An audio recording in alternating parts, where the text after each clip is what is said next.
بسم اللہ الرحمن الرحیم۔ السلام علیکم ورحمۃ اللہ وبرکاتہ۔ بسم اللہ الرحمن الرحیم۔ عزیز طلباء اکرام، ایم اے اسلامیات کے مضمون فقہ و اصول الفقہ کا آج ہمارا سبق نمبر 153 ہے، جس کا عنوان ہے کتاب النکاح کا الباب الاول، اور آج انشاءاللہ ہم الباب الاول سے ابتدا کریں گے۔ تو نیا سبق شروع کرنے سے پہلے ہم پچھلے سبق یعنی سبق نمبر 152 کا خلاصہ دیکھتے ہیں۔ پچھلے سبق میں ہم نے سب سے پہلے عبارت کا ترجمہ اور عبارت کی مختصر تشریح پڑھی تھی، اور تشریح کے دوران ہم نے یہ مسئلہ زیر بحث لانے کی کوشش کی تھی کہ زوجین کی اجازت کے بغیر اگر حکمین تفریق کر دیں تو کیا وہ تفریق نافذ ہوگی یا نافذ نہیں ہوگی۔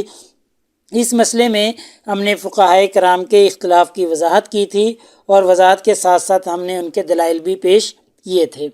اور ایسے ہی دوسرا مسئلہ پچھلے سبق میں ہم نے یہ پڑھا تھا کہ حکمین 3 طلاقوں کا فیصلہ کر سکتے ہیں یا نہیں کر سکتے، یعنی میاں بیوی نے اگر حکمین مقرر کر لیے تو حکمین کا اگر اتفاق 3 طلاقوں پر ہو گیا تو کیا وہ 3 طلاقیں عورت کو دے سکتے ہیں یا نہیں دے سکتے۔ اس کے بارے میں فقہا کا اختلاف تھا، اور اس اختلاف کی ہم نے اختلافی صورت بیان کی تھی، اور اختلافی صورت کے بعد پھر ہم نے ہر کسی فقی کے دلائل کو بھی زیر بحث لانے کی کوشش کی تھی، جس سے مسائل کی وضاحت خوب اچھے طریقے سے ہو گئی تھی۔ تو انشاءاللہ آج کے اس سبق میں ہم سب سے پہلے عبارت کا ترجمہ اور عبارت کی مختصر تشریح پڑھیں گے، اور مختصر تشریح کے دوران ہم دیکھیں گے کہ جو ہم کتاب النکاح شروع کرنے جا رہے ہیں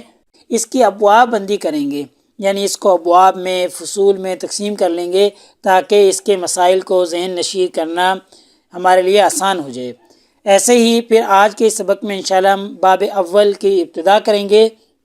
اور باب اول کے مشتملات کو دیکھیں گے کہ باب اول کتنی فصول پر کتنے مسائل پر مشتمل ہے۔ تو انشاءاللہ یہ ساری ترتیب آج کی سبق میں ہم کر لیں گے۔ اور ایسے ہی باب اول میں جو مسئلہ پہلا ذکر کیا گیا ہے وہ ہے نکاح کا حکم، کہ نکاح کا حکم کیا ہے، آیا نکاح واجب ہے، نکاح سنت ہے یا نکاح مستحب ہے، کیا حکم ہے نکاح کا، تفصیلاً آج کے سبق میں ہم دیکھیں گے۔ چونکہ نکاح کے حکم میں فقہا کا اختلاف ہے تو انشاءاللہ آج کے سبق میں ہم اختلاف کی وضاحت کریں گے، اور ایسے ہی ہم اختلاف کا سبب جاننے کی کوشش کریں گے کہ نکاح کے حکم میں فقہا کا اختلاف کس وجہ سے ہوا ہے، اس کا اصل سبب کیا ہے۔ تو چلیے دیکھتے ہیں آج کی ہماری عبارت ہے کتاب النکاح۔ یہ جو کتاب شروع ہو رہی ہے یہ نکاح کے بارے میں ہے۔ وہ اصول هذا الکتاب تنحصر فی 5 ابواب۔ جو یہ کتاب النکاح شروع ہو رہی ہے، اس کتاب کے جو اصول ہیں، جو اہم بحثیں ہیں، تنحصر فی 5 ابواب، وہ 5 ابواب میں منحصر ہیں، یعنی ان کو 5 ابواب میں ہم تقسیم کریں گے۔ الباب الاول، پہلا باب، فی مقدمۃ النکاح، کہ پہلا باب جو ہے وہ نکاح کے مقدمات کے بارے میں ہے، یعنی نکاح سے متعلقہ جو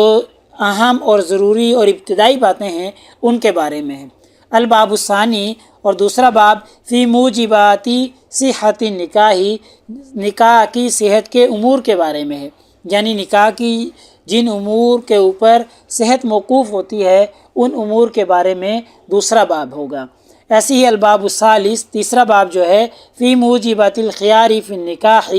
نکاح میں حق اختیار کو باقی رکھنے کے امور کے بارے میں ہے، یعنی نکاح میں جو اختیار دیا جاتا ہے، اختیار کا حق دیا جاتا ہے، اس کو باقی رکھنے کے بارے میں ہے۔ الباب الرابع، چوتھا باب جو ہے، فی حقوق الزوجیت، زوجیت کے حقوق کے بارے میں ہے، کہ نکاح کے بعد جو زوجیت کے تعلقات ہوتے ہیں، میاں بیوی کے ایک دوسرے کے اوپر حقوق و فرائض ہوتے ہیں، ان حقوق اور فرائض کے بارے میں چوتھا باب ہوگا۔ ایسے ہی الباب الخامس جو ہے، مصنف نے 5واں باب جو ذکر کیا ہے، فی الانکحۃ المنہی عنہا والفاسدۃ، یعنی ممنوع چیزوں کے بارے میں ہے اور نکاح فاسد کے بارے میں ہے، یعنی جو ممنوع نکاح ہے اس کے بارے میں اور نکاح فاسد کے بارے میں 5واں باب ذکر کیا جائے گا۔ مفاسدات کو ذکر کریں گے مصنف 5ویں باب میں، اور ایسے ہی منہی عنہا، جس نکاح سے منع کیا گیا ہے اس نکاح کے بارے میں تفصیلات جو ہیں 5ویں باب میں مصنف ذکر کریں گے۔ بہرحال یہ آپ نے یاد رکھنا ہے کہ مصنف نے اس پوری کتاب کو، کتاب النکاح کو 5 ابواب میں تقسیم کیا ہے، ٹھیک ہے۔ تو انشاءاللہ آج ہم الباب الاول پہلا باب شروع کریں گے جو کہ مقدمات النکاح کے بارے میں ہے۔ تو دیکھیے گا، الباب الاول پہلا باب فی مقدمات النکاح، نکاح کے مقدمات کے بارے میں ہے، ٹھیک ہے، یعنی نکاح کی ابتدائی اور اہم اور ضروری باتوں کے بارے میں۔ وفی حاذ الباب 4 مسائل، اس باب میں 4 مسائل ذکر کیے جائیں گے، ٹھیک ہے۔ فردر جو ہے اس کی تقسیم کی جا رہی ہے باب اول کی، اور باب اول کے مشتملات کو ذکر کیا جا رہا ہے کہ جب مصنف نے کتاب النکاح کے 5 ابواب بنا دیے تو الباب الاول ہم نے شروع کیا، تو اس باب الاول کے اندر 4 مسائل ذکر کیے جائیں گے۔ وہ 4 مسائل کون سے ہیں؟ فی حکم النکاح، پہلا مسئلہ ہے نکاح کا حکم، وفی حکم خطبۃ النکاح، اور دوسرا حکم ہے پیغام نکاح کا حکم، یعنی جو نکاح کا خطبہ دیا جاتا ہے، نکاح کا پیغام بھیجا جاتا ہے، اس نکاح کے پیغام کے بارے میں، اس کے حکم کے بارے میں، یہ دوسرا مسئلہ ہے۔ وفی الخطبۃ علی الخطبۃ، اور پیغام پر پیغام بھیجنا، یعنی پہلے کسی کو نکاح کا پیغام بھیجا جا چکا ہے، اس نکاح کے پیغام پر کوئی اور دوسرا اپنی طرف سے نکاح کا پیغام بھیج دے، اس کے بارے میں ہے، یہ تیسرا مسئلہ ہے۔ وفی النظر الی المخطوبۃ قبل التزویج، چوتھا مسئلہ ہے کہ شادی سے پہلے، نکاح سے پہلے لڑکی کو دیکھنا، اس کے اندر چوتھا مسئلہ ذکر کیا جائے گا۔ چوتھا مسئلے کا عنوان ہے کہ شادی سے پہلے لڑکی کو دیکھنا۔ تو بہرحال باب الاول کے اندر یہ 4 مسائل ذکر کیے جائیں گے۔ پہلا مسئلہ نکاح کا حکم، دوسرا مسئلہ پیغام نکاح کا حکم، تیسرا مسئلہ ہے ایک پیام نکاح کی موجودگی میں دوسرے پیام کی کیا حیثیت ہے، یعنی دوسرا پیغام بھیجا جا سکتا ہے یا نہیں، اور ایسے ہی شادی سے پہلے لڑکی کو دیکھنے کا کیا حکم ہے، یہ 4 مسائل ذکر کیے جائیں گے۔ فَأَمَّا حُکْمُ النِّکَاحِ، بہرحال نکاح کا حکم، یعنی پہلا مسئلہ ذکر کیا جا رہا ہے کہ نکاح کا حکم یہ ہے۔ فقال قوم، فقہا کی ایک جماعت کہتی ہے، ہوا مندوب الیہ، کہ یہ مستحب ہے، یعنی نکاح کرنا مستحب ہے، کہ اگر کر لیا جائے تو اچھی بات ہے، اگر کوئی نکاح نہ کرے تو کوئی بری بات اور کوئی گناہ والی بات نہیں ہے۔ وہم الجمہور،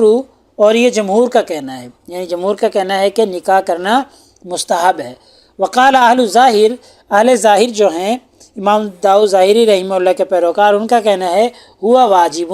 نکاح کا حکم کیا ہے، واجب ہے یہ، ٹھیک ہے۔ جمہور کہتے ہیں مستحب، اور اہل ظاہر کا کہنا ہے کہ یہ واجب ہے۔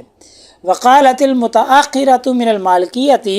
اور مالکیہ میں سے جو متاخرین ہیں ان کا کہنا ہے ہوا فی حق بعض الناس واجب، کہ بعض لوگوں کے حق میں تو یہ واجب ہوتا ہے، وفی حق بعضهم مندوب الیہ، اور بعض لوگوں کے حق میں یہ مستحب ہوتا ہے، یعنی یہ ڈیپینڈ ہوتا ہے شخص کے اوپر کہ کون سا ایسا شخص ہے کہ جس کے اوپر یہ واجب ہے، اور کون سا ایسا ہے جس کے لیے مستحب ہے۔ یہ آدمی کے اوپر ہے کہ جی وہ آدمی کیسا ہے، بعض لوگوں کے لیے مستحب ہوتا ہے اور بعض لوگوں کے لیے یہ واجب ہوتا ہے۔ وفی حق بعضهم مباح، اور بعض لوگوں کے حق میں یہ مباح ہوتا ہے، مطلب یہ ہے کہ نہ کرنا بہتر ہوتا ہے، کہ اگر نہ کیا جائے تو بہتر ہے۔ وذلک بحسب ما یخاف علی نفسہ من العنت، جو یہ اختلاف ہے ان علماء کے نزدیک اس دشواری اور زحمت کی وجہ سے ہے کہ جس میں ایک آدمی کے مبتلا ہونے کا اندیشہ ہوتا ہے، من العنتی، جس دشواری میں مبتلا ہونے کا آدمی کو اندیشہ ہوتا ہے۔ مثال سے آپ یہ بات سمجھ لیں کہ بعض لوگوں کے لیے واجب ہے، تو وہ کون سے لوگ ہیں جو اپنی بیوی کے اخراجات ادا کر سکتے ہیں اور زوجیت کے جو حقوق ہیں وہ ادا کر سکتے ہیں، اور ان کو معلوم ہے کہ اگر وہ نکاح نہ کریں تو وہ گناہ میں مبتلا ہو سکتے ہیں، تو ایسے لوگوں کے لیے نکاح کرنا واجب ہے۔ اور بعض لوگوں کے لیے مستحب ہے کہ ان کو پتہ ہے کہ جی وہ گناہ میں تو نہیں پڑیں گے، انہیں اندیشہ ہے کہ جی وہ گناہ میں مبتلا نہیں ہوں گے، لیکن وہ زوجیت کے حقوق ادا کر سکتے ہیں، تو ایسے لوگوں کے لیے مستحب ہے کہ جی وہ نکاح کر لیں۔ اور بعض لوگوں کے لیے مباح ہے کہ جو نہ تو زوجیت کے حقوق ادا کر سکتے ہیں اور ان کو گناہ میں مبتلا ہونے کا اندیشہ بھی نہیں ہے، تو ایسے لوگوں کے لیے مباح ہے کہ نہ کریں تو بہتر ہے، اگر کر لیں تو کوئی گناہ نہیں ہے۔ تو یعنی یہ آدمی کے اوپر ڈیپینڈ ہوتا ہے کہ آدمی کی حالت کیسی ہے، تو جیسی اس کی حالت ہوگی اسی حساب سے یہ نکاح کا حکم اس کے لیے ہوگا، بعض لوگوں کے لیے واجب ہوگا، بعض لوگوں کے لیے مستحب اور بعض کے لیے مباح ہوگا، لیکن جمہور کا کہنا ہے کہ یہ مستحب ہے۔ آگے دیکھیں وسبب اختلافہم، یہاں سے مصنف اختلاف کا سبب بیان کر رہے ہیں کہ فقہاء کے درمیان جو یہ اختلاف واقع ہوا ہے، بعض نے اس کو مستحب کہا، بعض نے مباح کہا، بعض نے واجب کہا، تو یہ کیوں واقع ہوا ہے؟ تو اس اختلاف کا سبب ہے حل تحمل صیغۃ الامر بہ، کہ جو یہ نکاح کا صیغہ استعمال کیا گیا ہے، نکاح کا حکم دیا گیا ہے، اس کو کس پر معمول کیا جائے؟ یہ جیسے اللہ تعالیٰ کا یہ فرمان ہے فَانْكِحُوا مَا طَابَ لَكُم مِّنَ النِّسَاءِ، کہ جو عورتیں تمہیں پسند آئیں ان سے نکاح کر لو۔ تو اب یہ فَانْكِحُوا نکاح کا اللہ نے حکم دیا ہے، تو فَانْكِحُوا کے صیغوں کو کس پہ معمول کریں؟ آیا وجوب کے لیے اس کو رکھیں، آیا استحباب کے لیے رکھیں، اباحت کے لیے رکھیں، کس کے لیے، کس کے اوپر محمول کریں؟ ایسے ہی وفی قولی علیہ الصلاۃ والسلام، نبی کریم صلی اللہ علیہ وسلم کے فرمان میں بھی ہے تناکحوا فإنی مکاثر بکم الامم، کہ تم لوگ آپس میں نکاح کرو کیونکہ میں تمہاری کثرت تعداد کی وجہ سے قیامت والے دن دوسری اقوام پہ فخر کروں گا، یعنی تمہاری تعداد زیادہ ہونے کی وجہ سے، اور تعداد زیادہ کب ہوگی؟ نکاح جب ہوگا، تو اس لیے تناکحوا، نبی کریم سے فرمایا نکاح کرو۔ اب تناکحوا کا جو امر ہے، جو صیغہ ہے، اس کو کس پر محمول کریں؟ وجوب پر، استحباب پر، یا اباحت پر کریں؟ تو وما اشبہ ذالک من الاخبار الواردۃ فی ذالک علی الوجوب ام علی الندب ام علی الاباحۃ، تو یہ جو صیغہ ہے نکاح کا، جو اخبار میں وارد ہوا ہے، یہ مشتبہ ہو گیا کہ اس کو وجوب پر محمول کیا جائے، ام علی الندب، یا اس کو استحباب پر محمول کیا جائے، ام علی الاباحۃ، یا اس کو اباحت پر محمول کیا جائے۔ تو اس صیغے کے مشتبہ ہو جانے کی وجہ سے فقہاء کے درمیان نکاح کے حکم میں بھی اختلاف ہو گیا۔ اب جو فقہاء یہ فَانْكِحُوا اور تناکحوا، یا وہ آیات مبارکہ جن میں نکاح کا حکم دیا گیا ہے، یہ فَانْكِحُوا کے صیغے کو وجوب کے لیے مانتے ہیں تو وہ کہتے ہیں نکاح واجب ہے، اور جو اس کو محمول کرتے ہیں استحباب پر، وہ کہتے ہیں نکاح کرنا مستحب ہے، جو اس کو اباحت پر معمول کرتے ہیں تو وہ کہتے ہیں کہ نکاح کرنا مباح ہے۔ تو اس لیے اختلاف واقع ہو گیا ہے۔ بہرحال آج کے ہمارے سبق کا خلاصہ یہ نکلا کہ آج کے اس سبق میں ہم نے سب سے پہلے عبارت کا ترجمہ اور عبارت کی مختصر تشریح پڑھی ہے، اور مختصر تشریح کے دوران ہم نے کتاب النکاح کی ابواب بندی کی کہ کتاب النکاح پوری کو ہم نے 5 ابواب میں تقسیم کر دیا ہے، اور آج ہم نے باب اول شروع کر دیا ہے، اور پھر ہم نے باب اول کے مشتملات کو دیکھا تھا کہ باب اول کے اندر 4 مسائل ذکر کیے جائیں گے، 4 میں سے پہلا مسئلہ جو نکاح کا حکم ہے وہ ہم نے شروع کر دیا ہے۔ ایسے ہی آج کے اس سبق میں ہم نے نکاح کا حکم دیکھا ہے کہ نکاح کا حکم کیا ہے، آیا نکاح کرنا واجب ہے، نکاح کرنا مستحب ہے، یا نکاح کرنا مباح ہے، کیا ہے، تو تفصیل ہم نے دیکھ لی ہے۔ ایسے ہی نکاح کے حکم میں فقہاء کا اختلاف تھا، تو آج کے سبق میں ہم نے اختلاف کی وضاحت کر دی ہے کہ بعض کے نزدیک مباح، بعض کے نزدیک واجب، اور بعض کے نزدیک مستحب ہے۔ اور پھر آخر میں ہم نے اختلاف کا سبب جاننے کی بھی کوشش کی ہے، اور اختلاف کا سبب اصل یہ ہے کہ جو نکاح کے صیغے قرآن و حدیث میں استعمال کیے گئے ہیں ان کو کس پہ محمول کیا جائے، چونکہ وہ امر ہے، اور امر کئی معنی کے لیے آتا ہے، وجوب کے لیے بھی آتا ہے، استحباب کے لیے بھی آتا ہے، اور اباحت کے لیے بھی آتا ہے۔ تو اختلاف کا سبب یہاں سے بنا کہ اس کو کس پر محمول کرے۔ جس فقیہ نے امر کے صیغے کو وجوب پر معمول کیا اس نے واجب ہونے کا حکم لگا دیا، جس نے استحباب پر معمول کیا اس نے مستحب کا حکم لگا دیا، اور جس نے اباحت پر معمول کیا اس نے مباح ہونے کا حکم لگا دیا۔ تو پیپر میں پوچھے جانے والے سوالات تو وہی سوال کہ جی مذکور عبارت کا ترجمہ اور تشریح کریں۔ ایسے ہی یہ بھی ہے کہ جی نکاح کا حکم فقہاء کے اقوال کی روشنی میں بیان کریں، اس کے اختلاف کا اصل سبب کیا ہے وہ بیان کریں۔ تو یہ تفصیل ساری چیزیں آج کے سبق میں ہم نے دیکھ لی ہیں۔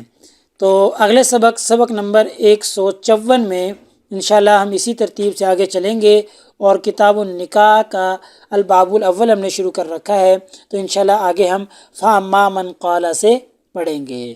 جزاکم اللہ خیر۔ السلام علیکم ورحمۃ اللہ وبرکاتہ۔ اللہ پاک آپ سب لوگوں کا حامی و ناصر ہو۔ اگلے سبق تک اجازت چاہتا ہوں، والسلام۔